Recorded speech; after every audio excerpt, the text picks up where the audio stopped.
The address will begin in 1 minute. Thank you.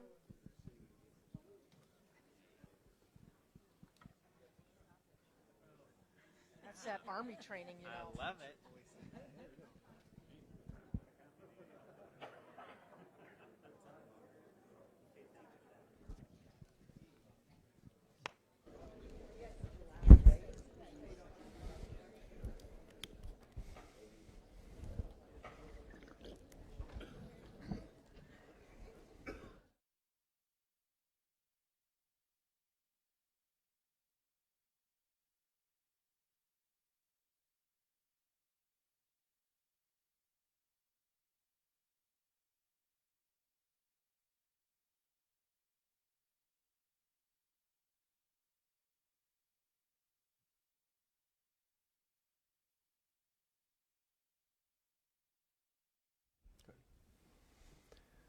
All right. Well, good afternoon. It's going to be casual like that. Thank you. Thanks for being here this afternoon for our 2019 State of the City address. Before we get started, as we do with official city meetings, of which this is one, we need to take a roll of our city council members who are here. And so I'm going to take this opportunity just to introduce them individually and ask that they rise, and we'll hold their applause to the end, and then you can explode in appreciation for their work. But Councilor Christine Erickson serves as the chair this year. She has a couple more weeks of being our chair. Councilor Marshall Selberg serves as the vice chair of the council. We have Councilor Rick Kiley, Councilor Janet Brecky, Councilor Teresa Staley. Councilor Greg Neitzert might be joining us midstream here. He is on the road in Minneapolis. We have Councilors Pat Starr and Kurt Sale, who are not with us today. So thank you all for being here.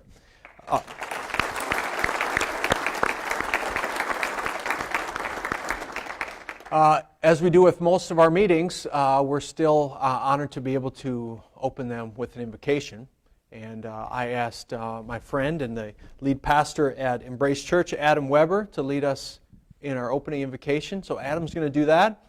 And then as soon as he's done, I'd ask that you arise and we will say the Pledge of Allegiance. So, Adam. Yes, I'm honored to pray. Let's pray. Gracious Father, Heavenly King, we come before you thankful for today and every single day that you give us. Lord, we thank you for and we pray for our city council, God, each of the members that make up that team.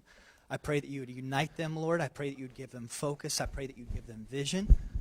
Even though he makes every man at Sioux Falls question themselves because he's so handsome, we also pray for our mayor, God, and we just thank you for Mayor Paul and the person he is, the man he is. Lord, I pray you give him vision that comes from you. I pray you give him focus, God. I pray you would encourage him. I also pray that you would challenge him. Lord, we pray for and we thank you for each of the employees that makes up this wonderful city, God. I ask that you would strengthen them, that you would guide them, that you would protect their families, God. More than anyone, though, Lord, we lift up the citizens of this city, what this great city is built upon, its citizens. I pray for all of us, myself included, that we'd be quick to show kindness, quick to show grace, that we'd have hearts that are generous, Lord, that we'd be quick to serve our fellow man, our fellow woman, regardless of who they are, their background, their income level. God, regardless of the religion, Lord, that we be quick to serve. Lord, again, we thank you for this day. We thank you for this great city of Sioux Falls. We give you all thanks and honor and praise in your name, we pray. Amen. Amen. Please rise. I pledge allegiance to the flag of the United States of America and to the republic for which it stands, one nation, under God, indivisible, with liberty and justice for all.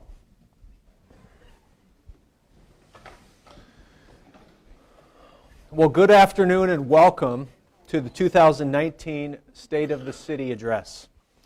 As I mentioned, a special welcome to our city councilors, city director team here in the front row, state lawmakers, and special guests. Thank you for joining me today.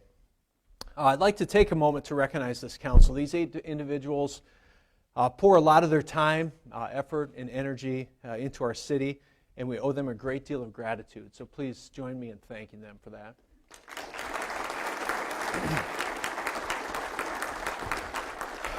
I also want to give a special thanks to the team at Southeast Technical Institute, including President Griggs. Where's President Griggs at?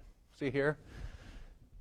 During my term as mayor, I intend to make these annual addresses more interactive, engaging, and take them on the road. Normally, we're in Carnegie Hall for these. So I'm grateful for STI for allowing us to be your guinea pig today. And you play a critical role in the workforce dialogue in our city, which we'll talk about shortly. I'm proud to report the state of our city is strong. A year ago, I was ready to step into this office, not knowing what this first year would hold. It's been a year of highs and lows, successes and shortcomings, but I can honestly say that after 1 year, we've made what I feel is tremendous progress on so many fronts. Thanks to the wise investment of past city leaders, contributions of the private sector and private citizens, Sioux Falls continues to thrive. Our population growth has remained steady, and the private sector continues to invest in our skyline, in real estate and business development. Our sales tax revenue has experienced stronger than expected performance this past year, thanks to local, state, and national economic factors. I will sometimes talk with groups about being the mayor of two cities. In many ways, we are thriving. On the other hand, we have challenges associated with growth. Crime is steady with our growth. Housing market strains and poverty remain areas of concern that we will work on together to make continued change. Early in my time as mayor, I launched the One Sioux Falls framework to be transparent with the public and community organizations about the focus and priorities of my administration. At the core of the One Sioux Falls concept is the desire for unity and collaborative problem solving in our city. Over the last year as your mayor, I have dedicated my time to leading this city by partnering with citizens and stakeholders on how we move Sioux Falls forward as one city, one community, one Sioux Falls. Operating as a thriving city requires functioning as a community, that is, coming together as city leaders, counties, neighboring communities, state leaders, local organizations, and private citizens. Sioux Falls succeeds when we remove barriers, eliminate silos, and work together to take care of our citizens and set the stage for our city's future. Part of our coming together as a community is our visual identity. During this past year, the City Council adopted the People's Flag as the official flag of the City of Sioux Falls. Today, our flag flies proudly atop City Hall and on storefronts and homes throughout Sioux Falls. It's even adorned proudly as a sticker on the back of my own car. It's been incredible to see how people have embraced the city's flag and how artists and designers have adopted it. Great Bear, Looks Meat Market, the Skyforce, 605 Running, my former company Click Rain, even Metallica have incorporated the city flag into their merchandising and branding. The branding of the city and many of the stakeholder groups charged with promoting Sioux Falls, such as the Chamber of Commerce and Development Foundation, each have unique logos and brands. I'm proud to announce that we'll soon be soliciting proposals to unify our logos with a single mark that will be slightly altered to differentiate each of us. Pursuing this effort sends a One Sioux Falls message that it's not only our efforts to advance our community that unite us, but also a unified identity when we promote Sioux Falls to our citizens, as well as the new visitors, residents, and businesses we want to bring into this city. The city has done a great job of keeping pace with our growth, but our list of needs to provide the fundamental and foundational services and infrastructure needs of a city our size will continue to challenge our policymakers and appropriators as the needs list often exceeds available funding and city staff capacity. This is another reason why the One Sioux Falls framework is vital to providing focus on the priorities of my tenure as mayor.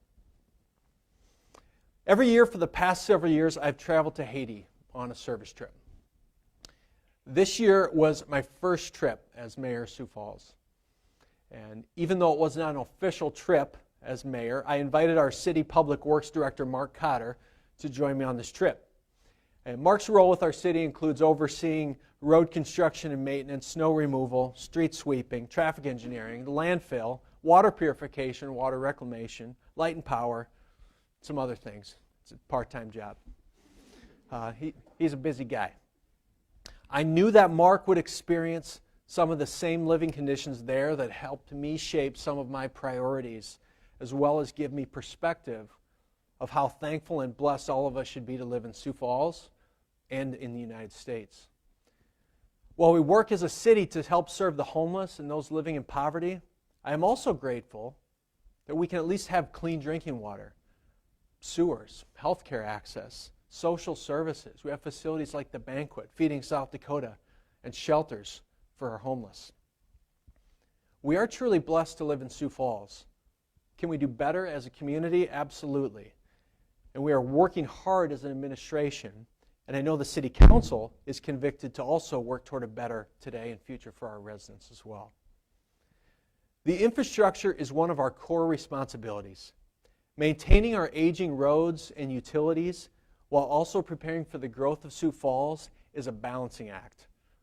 And a key to the One Sioux Falls framework is not losing sight of the investments we need to continue to make into our infrastructure.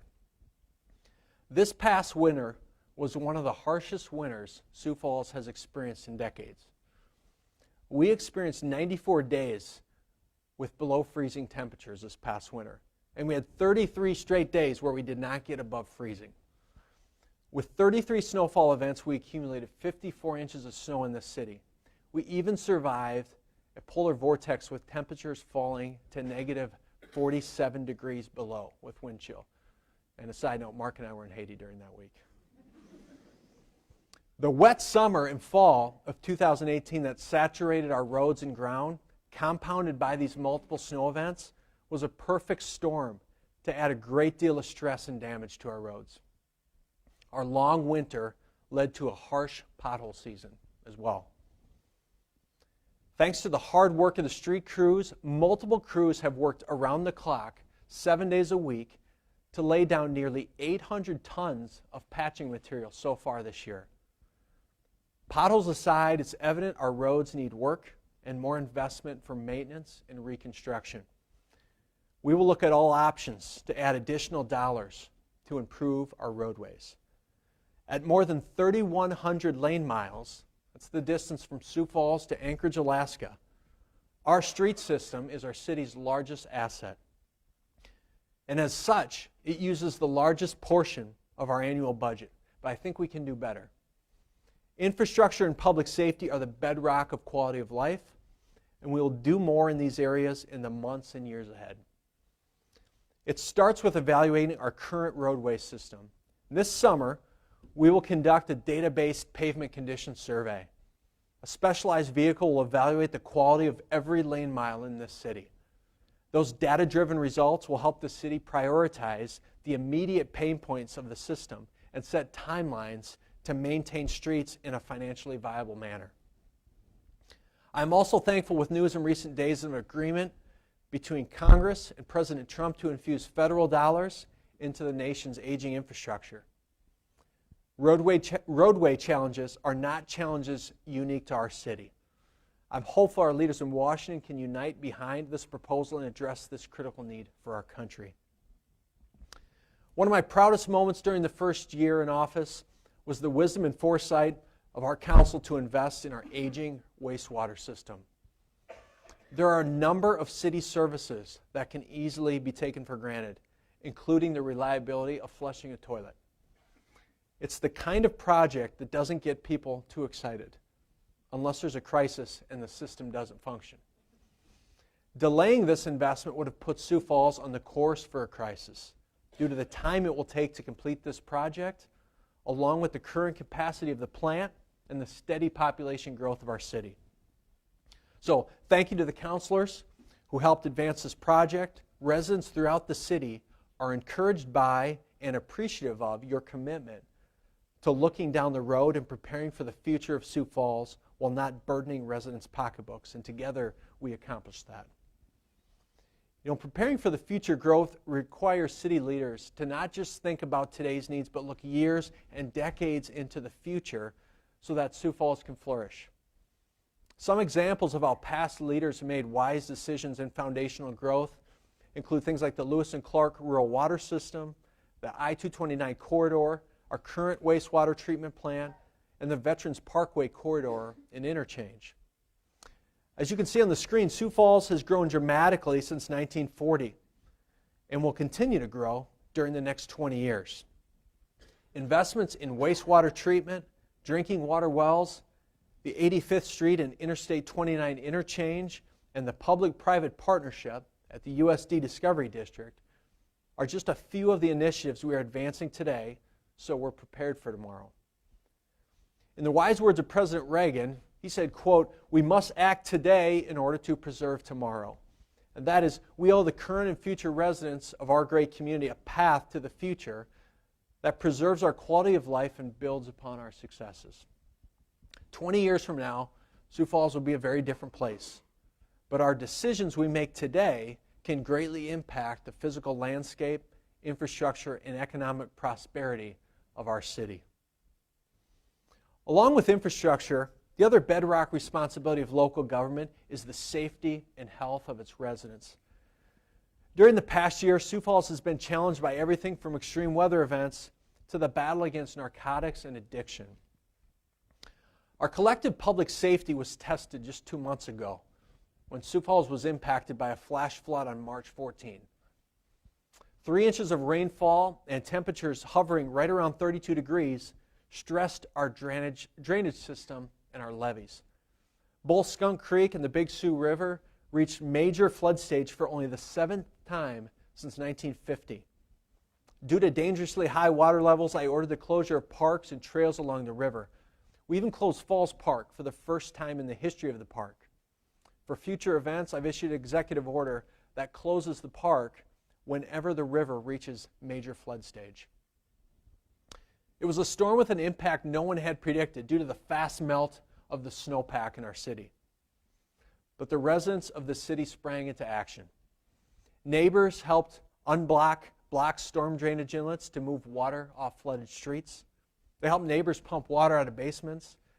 People from across the community called the 211 Helpline Center to help perfect strangers tear out wet carpet and drywall, sort through damaged items, and begin to rebuild. But Mother Nature forced us to put rebuilding on hold. 8 days after the March 14 flash flood, Mark Cotter, emergency manager Regan Smith, they pulled me out of a meeting and informed me that the National Weather Service was predicting flooding at record levels. The earliest prediction were the flood levels would be the second highest in the recorded history of our city. Homes were expected to flood once again, levees in the diversion channel would be stressed, and the city needed to prepare. Sioux Falls was spared from the second major flooding event thanks to cooler nighttime temperatures and slowed upstream snow melts. But had the early forecast been realized, Sioux Falls was ready. I was beyond impressed with the courage, professionalism, demeanor, and knowledge of the city employees and regional partners during this event. Empowered to make decisions, employees from across the city collaborated to allocate resources and make innovative decisions to protect critical infrastructure like our wastewater lift stations as well as our homes along the floodplain. Between the initial March 14 flood event, flood fight preparation and cleanup efforts, I was incredibly proud of the dedication and expertise of our city employees, and the residents of Sioux Falls should be proud of them as well. We had employees with water in their basements at home who were at the Emergency Operations Center taking care of Sioux Falls first. We had employees from every department filling sandbags, fortifying critical infrastructure. We had employees volunteering for overnight shifts to keep an eye on the levee system. It was a tremendous effort by everyone involved. So too was the dedication of the community. Thousands of people filled sandbags, delivered assistance, and helped their neighbors clean up and prepare. Sioux Falls should be proud of itself as a community banding together to lift itself out of a crisis. As the city looks to prepare for future potential flood events, my administration took some steps to mitigate some of the devastation from the March 14 event. I had the opportunity to visit Rose Street and witness the damage firsthand. I've met with residents, I've felt their loss, and something had to be done in this neighborhood. Historically, the city was able to protect this area from floods caused by spring thaws north of town, which offers us days and sometimes even weeks to prepare. But in the case of a flash flood, and this storm in particular, with water making its way downhill to the river, plus waters leaving the banks of the Big Sioux, there's nothing the city can deploy in minutes or hours. I am grateful for the council's unanimous approval to initiate the voluntary purchase of properties in this area. Long term, it will benefit this area and will return it to green space for our city. As a growing community come the challenges from a growing population. The crime rates over the past year remain steady with our population. The primary cause of much of our serious crime, however, continues to be narcotics. Arrests for possession and distribution of narcotics increased during the past year. I'm incredibly proud of the accomplishments of our police department this past year. Under the leadership of Chief Matt Burns, drug seizures grew exponentially in 2018. Getting this poison off our streets and serving justice to the dealers sends a strong message to the supply chain that distributing illicit drugs in Sioux Falls will likely lead to your arrest and conviction. One of the success stories of this past year was the formation of the Narcotics Crime Unit in August as an addition to the Sioux Falls Area Drug Task Force. These two officers are focused on street-level dealers and neighborhood complaints, including Crime Stopper tips. They have been incredibly successful at shutting down distribution homes and otherwise safe neighborhoods, and since the unit's creation in August, have wrapped up more than 400 investigations and more than 200 Crime Stopper tips. As policymakers and as a community, let us not forget Sioux Falls' narcotics problem cannot be solved with police enforcement alone. Providing resources to help addicts successfully escape their life of drug use is equally important. The police department is empowered to root out the supply chain of drugs into Sioux Falls. Our local health services teams have been empowered to help address the addiction component of this issue. During the past year, we have spoke often about the Triage Center pilot. This is an initiative I am excited to keep advancing in the coming months. The Triage Center is a labor of love from numerous individuals and partners, many of whom are in this room, who share a goal of offering people the right treatment at the right time. Hopefully, to be located in the City Hall Annex building, the Triage Center will become the intake center for individuals experiencing a mental health crisis or for those under the influence of drugs and alcohol. Today, these individuals are crowding our jails and hospital emergency departments.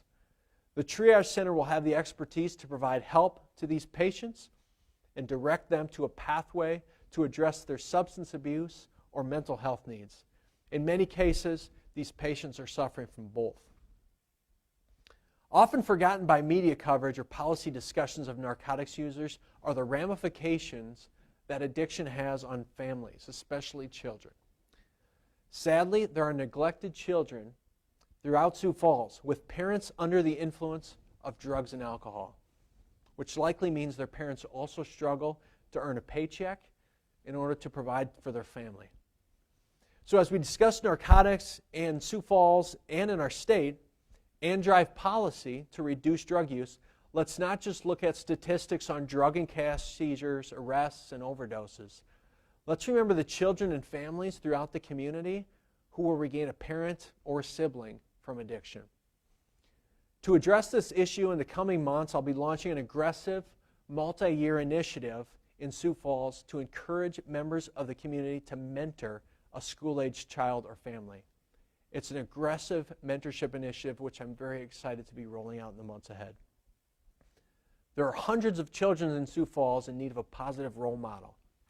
And you can be that person so that today's children never reach the point of hopelessness in which they think trying meth or another drug is an acceptable escape.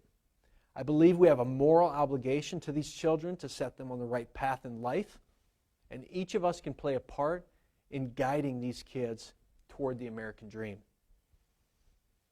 I know there are some state lawmakers in the audience today or watching the replay as well. Also representatives from our congressional delegation. I want to stress the importance of collaboration to solve addiction challenges in Sioux Falls and in South Dakota. We are at a point where we cannot responsibly convict addiction. Crimes committed while under the influence must certainly continue through the justice system, but an addict needs treatment to be successful.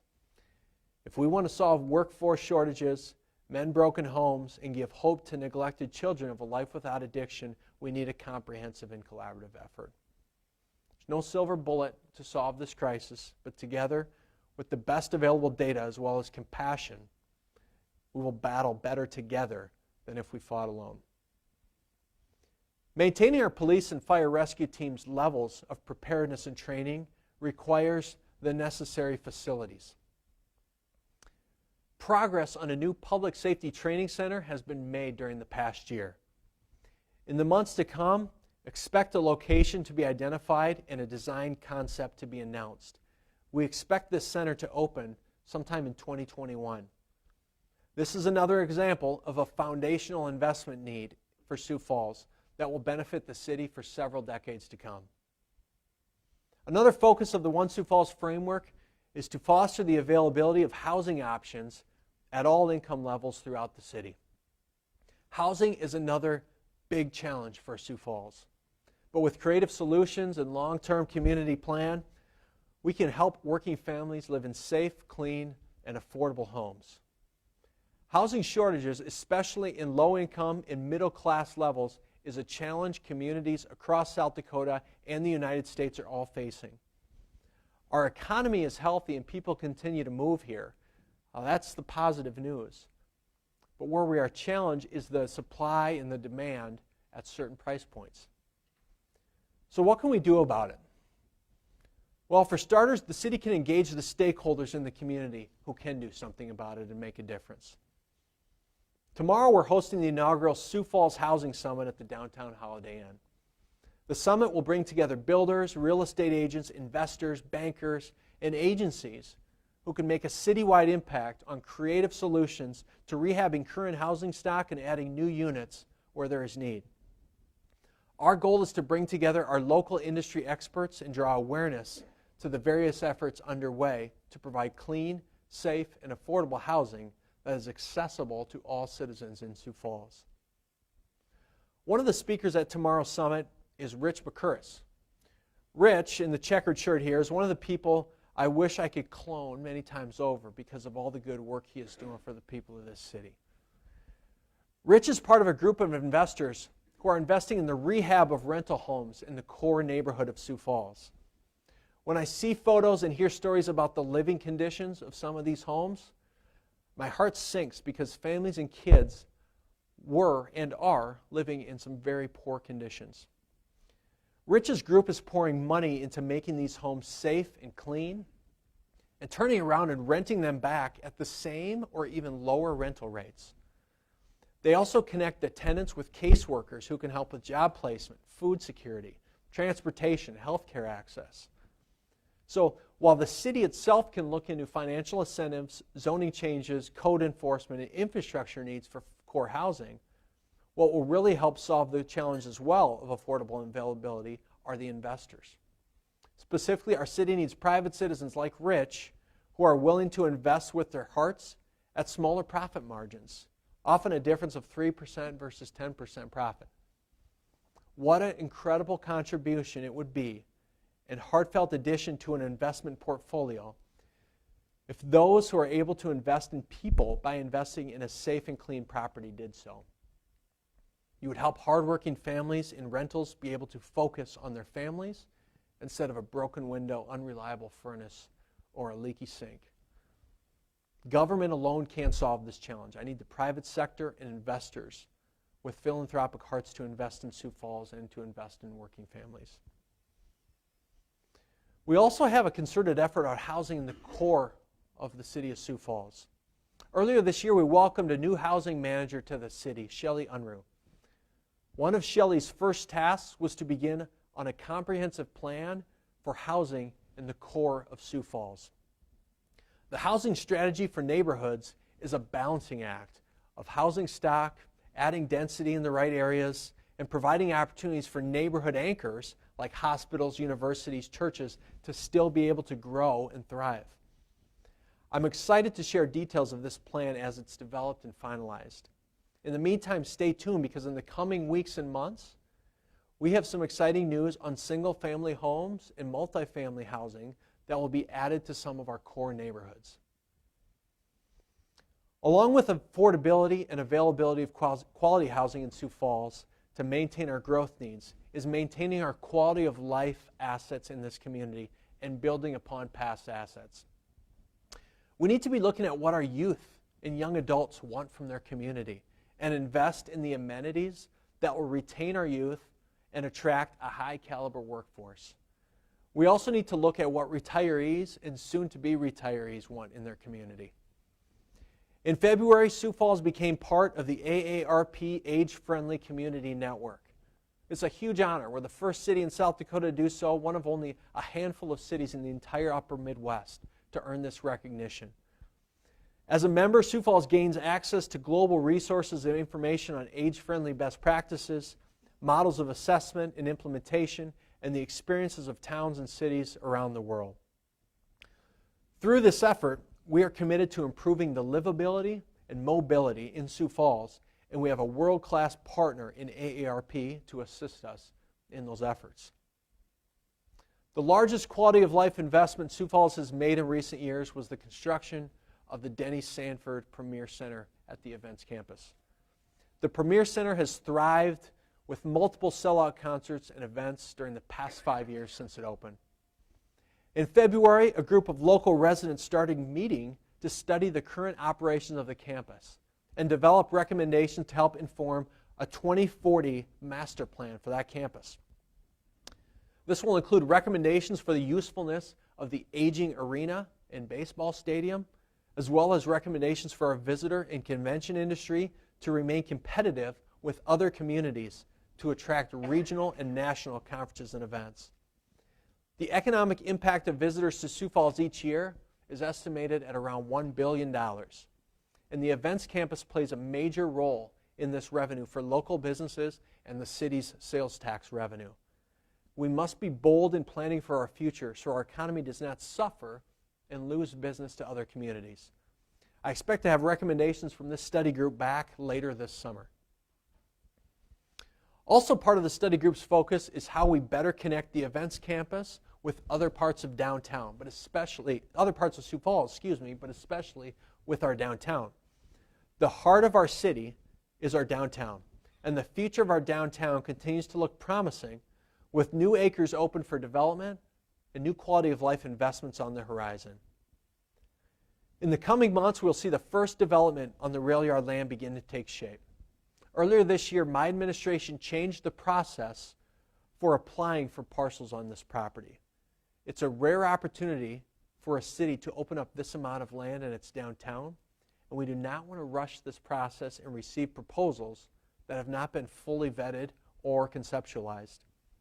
The new process treats the land more like a real estate transaction, except the buyer can't sit on a vacant lot. The new process also allows the area developed based on market conditions and also that the plan be shovel ready. My administration will be courting prospective builders in this area. The area is prime for a mixed use of retail, entertainment, office, and housing, but I feel it's especially well suited for a new multi-story office complex or a corporate headquarters. Along with the unique opportunity of redevelopment of the former rail yard are the plans of the Risden family and Lloyd companies at the Sioux Steel property. This impressive proposal will add much-needed convention, hotel, and office space to downtown. Their plans also offer a much-needed parking ramp in a high-demand area. At the same time as the Sioux Steel site is transformed, I will be asking for funding to complete Phase 3 of the River Greenway project for this area, which will conclude the improvements of the river in downtown Sioux Falls. Talking about all of the changes coming for downtown is a reminder of all of the incredible improvements that have transpired over the past 2 decades. With renewal and addition of more housing, We now have a population of residents living downtown that exceeds the total population of many South Dakota communities. It has transformed into a neighborhood, and we must treat it as such. As a reflection to the downtown's thriving residential neighborhood, I'm excited to announce today that a long sought-after amenity for downtown is starting to materialize. Thanks to the generosity of local philanthropists and downtown residents, Joe and Jennifer Kirby, Fort Sod Dog Park at the southwest corner of 11th Street and 2nd Avenue will transform into the Kirby Dog Park at Fort Sod. Featuring fencing, landscaping, and amenities that blend well with the historic downtown, the park will be an incredible and much-needed addition to the downtown neighborhood. I look forward to my colleagues on the council helping move this great project forward. And I want to thank the Kirbys who are with us today for this wonderful contribution to downtown. Let's give them a round of applause, please.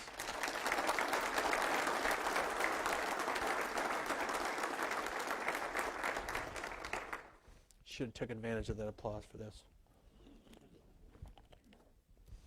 Along with the increase in housing and office space, plus the thriving restaurant and nightlife scene, downtown is also a hub for arts and culture. We have entered the 16th year of the Sculpture Walk. This is the 20th year of our Washington Pavilion, and we're about to embark on the inaugural season of the new Levitt Shell at Falls Park. But there's one more arts venue in downtown that I feel we need to direct some of our attention to, and that is the State Theater. The State is one of the most iconic buildings in the heart of downtown, but it has not shown a film in a finished theater for several decades. In the year ahead, I will be committed to supporting the reopening of this historic and iconic building. Reopening the theater will be a great addition to the economy, to the entertainment scene, and downtown neighborhoods. Let's get it done. If I was given a tour to a prospective new employer or resident considering Sioux Falls, I would certainly show off our downtown, and a completed State Theater would be one of our first stops. Along with the quality of life investments the city makes to attract and retain our workforce, Sioux Falls is also home to tremendous institutions dedicated to preparing our workforce and future leaders in this community. The University of Sioux Falls, Augustana University, Southeast Technical Institute, not yet University, sorry Bob, and recently rebranded the new direction of the Community College of Sioux Falls, led by the University of South Dakota, all have great stories to tell and a very bright student for their futures in the Sioux Falls region. Each of these institutions brings hundreds of new residents to Sioux Falls from across the region and across the world every single year. While these schools are focused on shaping young minds and preparing them for career paths, our focus as a city is to offer them a community where they don't want to leave and where they want to launch their careers. I also want all of the city's youth who do leave Sioux Falls for jobs, school, or the military to one day return. With the right investments throughout our city and an eye toward the future, Sioux Falls will continue to be a place where people want to visit, move, and stay. Engaging the public is important to all that we do as a city. As a council, we have a responsibility to make our decisions in public and bring the public along with us in that process. Throughout the last year, we've made efforts to increase public engagement and information sharing and have more in the works during the coming months. When we talk about increasing the engagement of the community, I'm not talking about just increasing the number of attendees at an event like this or social media comments. We're talking about elevating the level of conversations to generate greater impact for our community. That means two-way conversation and an iterative process for solving challenges, finding efficiencies, and dreaming together on what we want Sioux Falls to look like in the coming years and decades. Citizens have been offered the CityLink channel for several years now to follow council and commission meetings as well as the city-produced content on what's going on in our city. This year, the city began streaming town halls and press conferences on social media platforms like Facebook. Considering mobile phones and tablets are the most common way to reach our residents, it has added convenience to participation and allowed real-time feedback and questions. I've also taken to Facebook on a near weekly basis to let residents know what's been going on in their city, plans and projects under development, and essential information. Using social media to share information will only increase in the future as more and more people rely on their mobile devices to get this sort of content. As the city looks for innovative ways to reach the masses, it will likely always start with the devices the majority of us carry at all times. One such tool was launched in March of this year. City of Sioux Falls OneLink app is a way for the public to contact the city on their mobile device and let us know about their concerns. Whether it be a pothole, graffiti, or a neighbor's yard that desperately needs mowing, the OneLink app has been an incredible success in the first few months. With over 6,000 downloads and we've resolved over 3,000 issues, the app has been convenient for tech-savvy and tech novices alike, and it's been an efficiency for city staff since work logs automatically update instead of the manual entry that was needed from phone and email alternatives. If you haven't had a chance to use the app yet, download it when you leave today and invite your friends and family to download and use it as well. The city also invested in a text alert system that can be used in emergency situations as well as opt-in notifications for snow alerts, mosquito spraying, and other events. Again, a concerted effort to reach the majority of residents in the most convenient way possible. For the 2019 construction season, the city's communication team collaborated with the Public Works team to develop a more timely and user-friendly way for residents to get updates on major road construction projects. Gone are the days of paper-style weekly newsletters that was difficult to read on a mobile device and lacked timely updates. Today, you can quickly search for and find the relevant information affecting your commute, track project progress, and sign up for email updates. Yet another way to provide more information in an improved format. We also recently launched a dashboard featuring several performance indicators so the public can see regularly updated data points on how their city is performing. This site will expand over time based on feedback and requests from the community and media. Overall, it's a quick and convenient way for the public to check up on their city at siouxfalls.org/dashboard. I'm also excited to announce a new effort that we are expected to launch this fall. Unlike most websites that are designed only to inform, the Dream Sioux Falls site will be designed for engagement and feedback.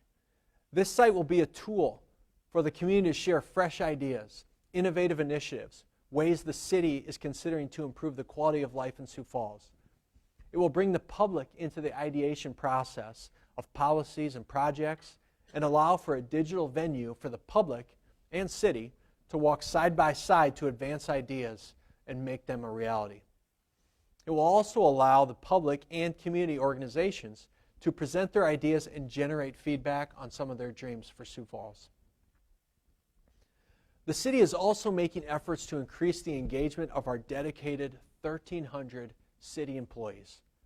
High employee engagement is critical to the effectiveness and value of city employees serving Sioux Falls. This past year, within the City of Sioux Falls walls, we launched a tool called Peakon as a means to survey our city employees and measure their engagement. These results will inform us on workplace changes that may need to happen that don't often cost the taxpayers in dollars, but rather result in policies and practices that make employees feel more valued and trusted. This is important to me as the mayor and to you as the public because engaged employees are more productive, they're more dedicated, they work safer, they provide better customer service, and they stay with an organization longer. This small investment in our employees will foster the employee base our citizens deserve. One of my proudest accomplishments over the past year was the creation of the city's Department of Innovation and Technology under the direction of Jason Reisdorfer. This department has led many of the initiatives you've heard about today on elevated citizen engagement and communication. The creation of this department was necessary for Sioux Falls to be on the cutting edge of emerging technologies that allow your city to better serve the public with services and better serve the taxpayers through improved efficiencies. Why is innovation important? Simply put, there is almost always a better way to do something. Plus, it's very easy to make things complicated, but it's very, very hard to make things simple. The Division of Innovation was created to advance new technologies and produce new ideas to solve old problems. Take our city's public transit challenges as an example. Led by the Division of Innovation and Jason, a team of employees from across the city has taken a deep dive into truly understanding the transit system in Sioux Falls. Quite honestly, we're on the verge of a financial cliff for public transportation as expenses continue to increase, federal funds continue to decrease, and ridership is declining. Simply put, the current course of public transportation in our city is unsustainable. The Transit Core Team has looked at past studies in Sioux Falls, innovative ideas in other communities, but most importantly, they regularly ride the bus system and engage with riders for feedback and ideas. The group is coming up to the conclusion of the Innovation Track program, but that will not end our work to transform the system. In the coming months, we will be piloting a new route system that expands the reach of our current system and makes it more convenient for riders in hopes of better service for current customers and also increases choice ridership. As I mentioned, the Transit Core Team has participated in an Innovation Track program through a partnership between the City of Sioux Falls and Bloomberg Harvard City Leadership Initiative. Through this partnership and the generosity of former New York City Mayor Michael Bloomberg and Bloomberg Philanthropies, a coach has helped guide our Transit Core Team through methodologies used to advance innovative ideas. Through a formulated process involving idea generation, information gathering, testing, evaluating, and retesting, the core team members will take back to each of their departments so that they can lead their own innovation teams to foster new ideas and innovative solutions throughout the city. One of Bloomberg Philanthropies' initiatives that we will complete in the coming year is our What Works Cities certification.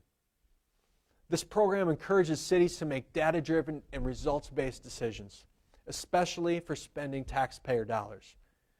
Even though the city does its best to spend wisely and obtain results, we are missing some of the official policies needed to ensure we are living up to that expectation.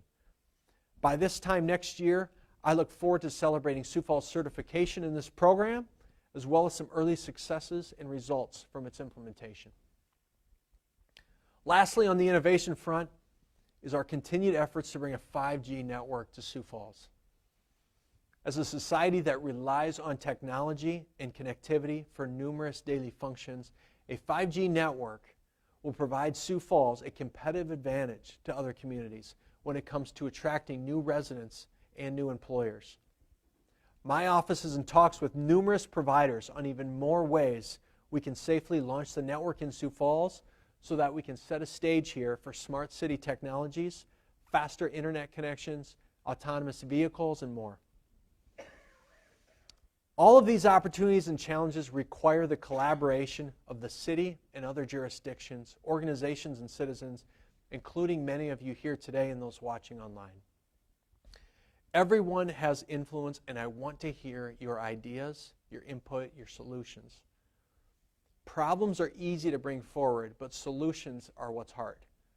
My challenge for each of you is to think of solutions for Sioux Falls and ideas to change policy. If you want to reach out to me with an idea, solution to one of these challenges talked about today, you can always reach out to my office by emailing mayor@siouxfalls.org or through our city's website. I'm sure our city councilors would love to hear from you all as well. Realizing the policy changes needed to move our city forward, help our citizens, and set the stage for our future of our city will also require a united city council. A council with a desire to learn and listen, with open minds for new ideas, innovative solutions, and a heart for the people of our city.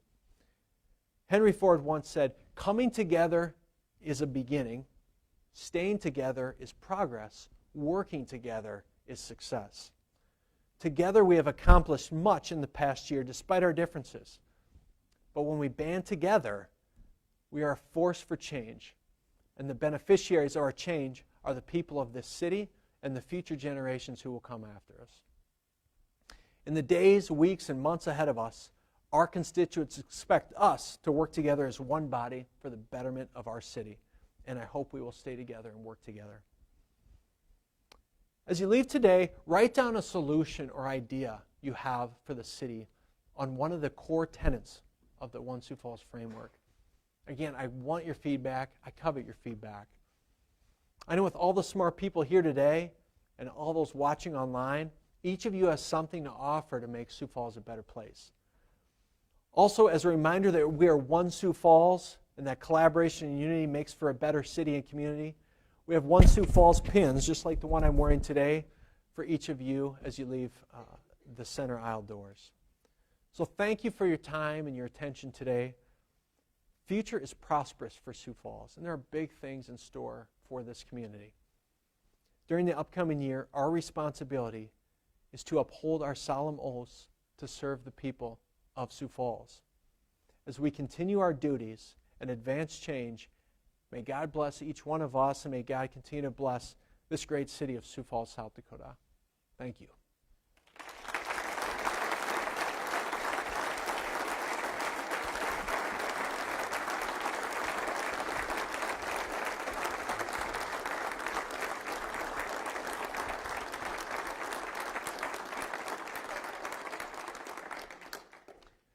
So in closing our meeting today, we do have the opportunity for public input.